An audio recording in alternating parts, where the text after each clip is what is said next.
Hey, lovely people, and particularly a quick word to my American friends who might be tempted to believe what Donald Trump is saying about South Africa, my home country, where I happen to be right now. Him and Elon Musk are racist twats who have no fucking idea what they're talking about. Because what they're doing is taking the word of a fringe racist group called Afriforum and other disaffected whites, disgruntled by the end of apartheid, feeling hard done by, and much like the Israelis, victimizing themselves when they are not victims at all, bitching about how land redistribution is racist against whites. These are such ignorant provocateurs, and it's going to backfire on them. South Africans' majority, the black majority, and it's a multiracial, multi-tribal society now, only own a tiny proportion of the land versus the size of their population. And while white South Africans make up 7% of the population, more or less, they own about 70% of the decent land.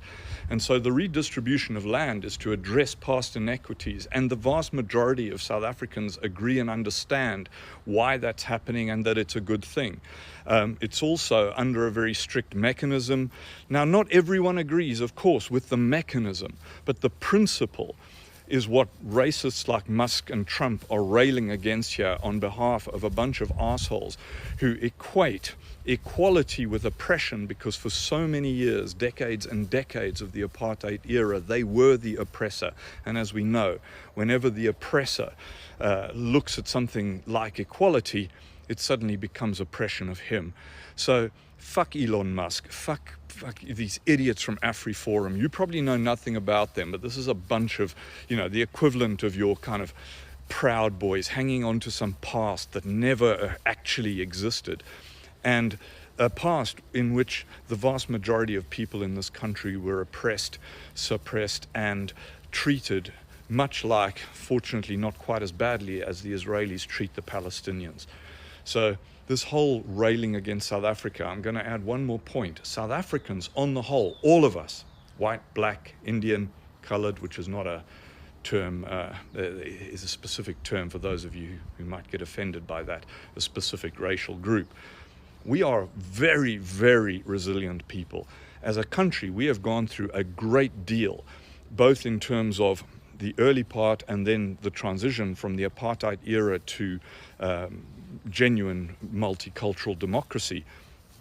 And whatever Trump throws at us, we can handle it, because we've been through far, far worse in our history.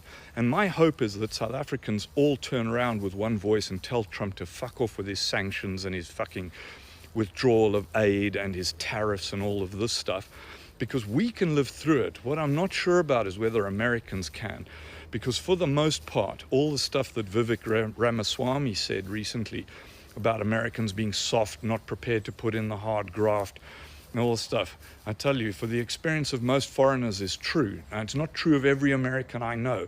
Some of them are the most hardworking, wonderful people in the world. But as a general principle, South Africans are far more resilient and able to withstand this kind of bullshit authoritarian pressure than any American population. So to my fellow South Africans, let's stick this out. Let's stick up the middle finger to Trump, and particularly to Elon Musk, because we know from his background that he left South Africa in the apartheid era and retains the racist bullshit that's motivating these people like Creel. And now that I'm in South Africa, I'm seeing their awesome, ridiculous tweets. Fuck those guys as well. They're the past. Most of us are the future, and it's a beautiful future.